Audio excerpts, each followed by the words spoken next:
Bonjour à tous, bienvenue sur 01net TV pour ce nouveau numéro du JTech. Le JTech, vous le savez, c'est le best-of des vidéos de la semaine, à suivre donc sur 01net TV et dorénavant sur BFM Business. Et l'actualité cette semaine, c'est tout d'abord Google qui devient officiellement opérateur mobile. Voici le service Google Fi, pour l'instant seulement aux États-Unis. Du matériel comme s'il en pleuvait dans ce JTech, avec la nouvelle tablette Surface 3 et l'Xperia Z4, c'est le nouveau smartphone de Sony.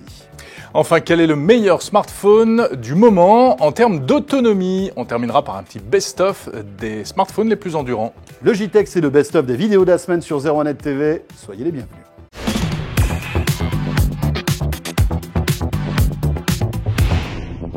Il devient MVNO, c'est-à-dire il devient opérateur virtuel, comme l'a été par exemple en France Virgin Mobile. C'était un opérateur virtuel, c'est-à-dire qu'il ne possède pas en propre un réseau, mais il utilise le réseau de différents opérateurs. En l'occurrence, c'est T-Mobile et Sprint aux États-Unis, plus plus d'1 million de hotspots Wi-Fi dont il a vérifié la qualité et les débits.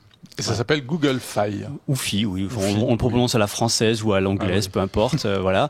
Et effectivement, pour l'instant, on va dire que c'est un MVNO à dose homéopathique, parce que dans la grande tradition des projets et des services Google, il est lancé sur invitation. Ah oui. Et sur invitation, donc ça fait une première barrière, et ne fonctionne que sur les Nexus 6. Ah oui. Voilà. Ah oui, il risque pas de saturer les réseaux tout de suite. Et ça fonctionne entre 14h30 et 14h45. Cette dernière information est fausse. Ça, c'est la blague de Pierre Fontaine. Les deux premières informations sont vraies. Effectivement, il faut avoir un Nexus 6 et avoir été invité pour pouvoir bénéficier de ce service. Alors l'innovation, elle est double, parce qu'il y a à la fois du commercial avec les prix, et puis à la fois de la technique. La grosse innovation, c'est qu'ils ont développé des technologies, et ce qui explique d'ailleurs que ce soit pour l'instant réservé à leur périphérique, au Nexus 6, qui permet de basculer sans interruption du Wi-Fi ou au réseau 3G, 4G pour surfer, téléphoner, etc. Et puis d'un point de vue, on va dire, économique ou financier, on sait que les opérateurs américains pratiquent des coûts très élevés. C'est très très cher, la téléphonie mobile est très très chère. Donc Google n'a pas forcément endossé la tenue du free mobile, entre guillemets. Il n'est pas venu pour casser les prix, mais il a une offre qui est, en fait, il y a ce qu'il appelle le Fi ou le Fi Basics, qui coûte $20 par mois, pardon. Pour $20, qu'est-ce qu'on a alors? On a de la voix, on a de la voix et de la SMS illimitée illimitée aux États-Unis, des SMS illimités à l'international, la connexion Wi-Fi 3G, 4G sur les réseaux Sprint et T-Mobile.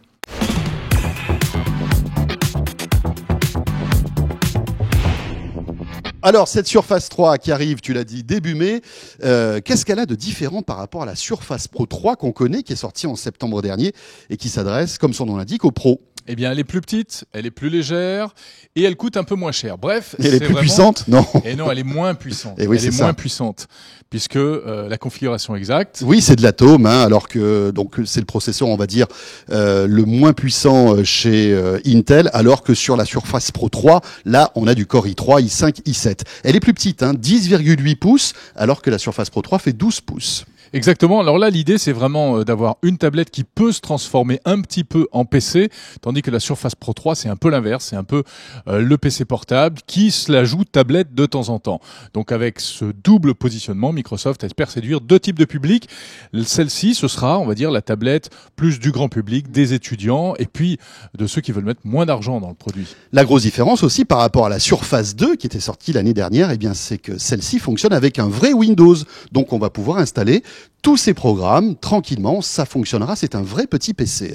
Il y a des choses intéressantes comme le mode Continuum qui permet, lorsque vous enlevez ou que vous remettez le clavier, de passer en fait à l'environnement pur PC ou bien à un environnement plus optimisé pour la tablette. Attention, ça arrivera avec Windows 10 qui est prévu l'été prochain. Dernière petite chose, non des moindres, on sent que Microsoft veut venir sur les terres d'Apple et concurrencer l'iPad avec cette tablette qui a la taille à peu près d'un iPad, même si elle est un petit peu plus épaisse, mais qui, avec l'ajout du clavier, devient un vrai PC. D'ailleurs, les prix sont assez élevés quand même, Jérôme. Bah oui, parce que ça démarre à 600 € environ jusqu'à 719 €, mais sans le clavier et sans le stylet. Et alors là, évidemment, on n'est pas content. Alors le clavier c'est 149 € et le stylet on est à peu près aux alentours des 50 €. Hein. Mais la démarche de Microsoft, encore une fois, c'est de dire non, il s'agit d'une tablette que éventuellement vous pouvez transformer en petit PC, mais on n'a pas forcément besoin de ces accessoires. Bon. Oui, parce que en plus chez les concurrents, hein, chez les Asus, les Acer, les HP, etc., il existe le même type de produit, mais on achète le clavier avec, hein, bien entendu.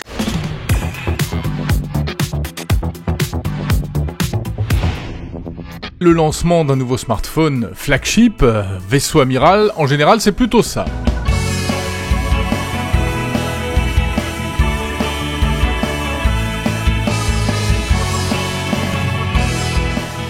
Mais chez Sony, en ce printemps 2015, eh bien, il faut se contenter d'un lancement beaucoup plus sobre, presque en catimini, sous la forme d'un communiqué de quelques photos sur le site de la marque japonaise.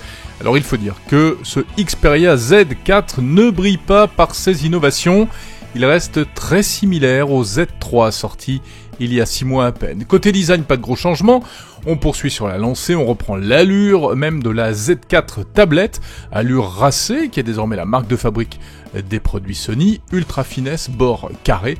Le Z4 perd quand même quelques millimètres par rapport à son prédécesseur. En termes d'épaisseur, il pèse aussi quelques grammes de moins. En revanche, ce sont vraiment les mêmes proportions, les mêmes dimensions. L'écran de 5,2 pouces Full HD est également identique. Pour le reste, ce Z4 en verre et aluminium sera lui aussi anti-poussière et même étanche comme ses prédécesseurs, on pourra le plonger dans l'eau. Ce n'est pas le cas d'un certain Galaxy S6 qui ne sait plus nager, ayant abandonné le côté waterproof au profit d'un nouveau design. Bref, en tout cas pas grand chose de neuf, mais la vraie nouveauté, il y en a une tout de même, elle est à l'intérieur, c'est le processeur. Le fameux Snapdragon 810 de Qualcomm qui équipera ce Sony Z4, le 810, c'est la Rolls des processeurs mobiles, ou plutôt la Ferrari avec une puissance inégalée, mais il y a un mais, il chauffe, on l'a constaté dans plusieurs tests du Labo 01net, alors on verra si Sony parvient à faire mieux en termes d'optimisation pour régler ce problème de surchauffe, mieux que HTC ou LG.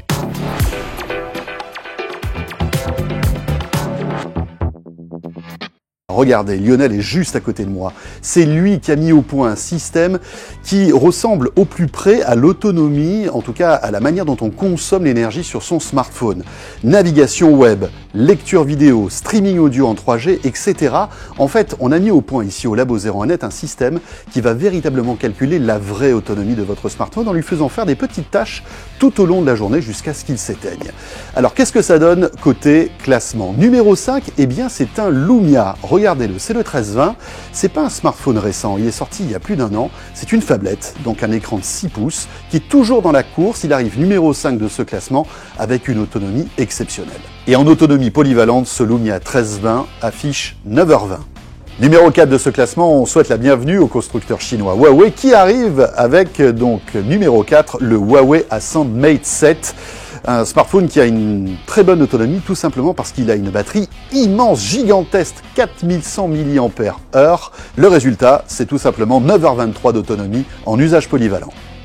Numéro 3 de ce classement, c'est toujours Huawei, avec la version haut de gamme du Mate 7, c'est la version Gold. Alors qu'est-ce qui diffère par rapport au précédent?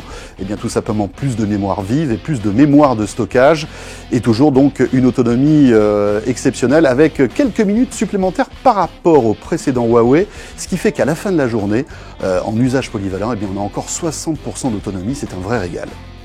Numéro 2 de ce classement, c'est encore un grand écran, un écran de 6 pouces avec le Sony Xperia T2 Ultra. Alors là encore, c'est pas un smartphone qui est sorti cette année, il est sorti en mai 2014, mais malgré tout, il reste accroché à cette position numéro 2 en termes de meilleure autonomie polyvalente. Il faut dire que c'est un smartphone tout comme les récents smartphones de Sony qui ont une excellente autonomie. Il faut dire que Sony Mobile gère très bien en fait l'autonomie de ces derniers smartphones. Résultat, on dépasse les 10 heures d'autonomie, 10h12 exactement.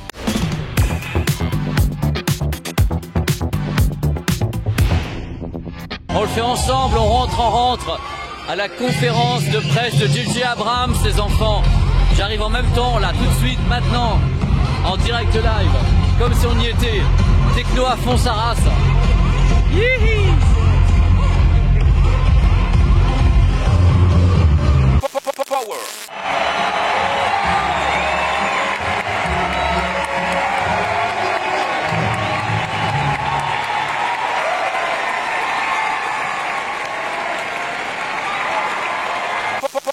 Moi j'ai toujours aimé les grands poilus et là et là j'ai le grand poilu. Chewbacca. Stop dans Power. Où sommes-nous? Nous sommes, oh là là, à l'entrée, juste à l'entrée de la Star Wars Celebration. Nous allons rentrer à l'intérieur, voir ces gens, ces cosplays, vivre l'ambiance Star Wars ici, ah mon Dieu, à Anaheim, juste à côté de Los Angeles. Thank you guys. Ça c'est pas banal. Regardez, je crois que les fans de Star Wars doivent comme moi halluciner parce que nous, R2D2 c'est culte, mais là il y en a plein. Il y en a plein des R2D2 avec leurs paternels qui sont là. Ils vont tous se lancer dans une course de R2D2, une course à obstacles qui est juste là. Et ils vont tous décoller, ils vont tous les commander. Et c'est parti, allez, c'est voilà.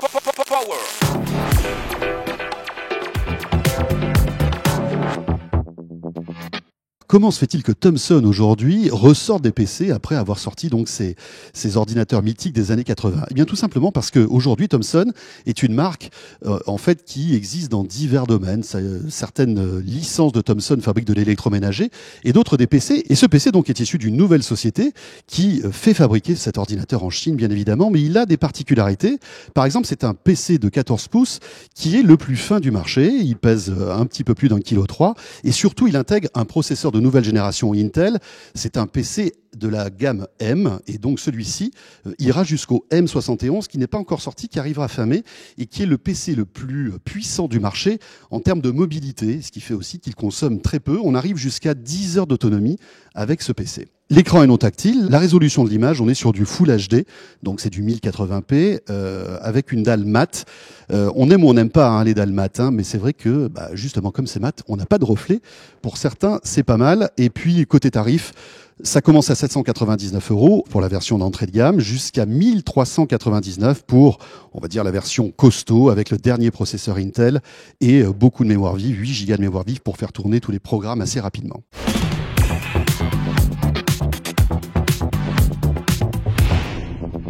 Voilà, c'est la fin de ce JTech. Retrouvez l'intégralité de ces vidéos et bien d'autres sur 01nettv.com. Merci de nous suivre chaque week-end sur BFM Business, mais aussi donc sur 01net TV.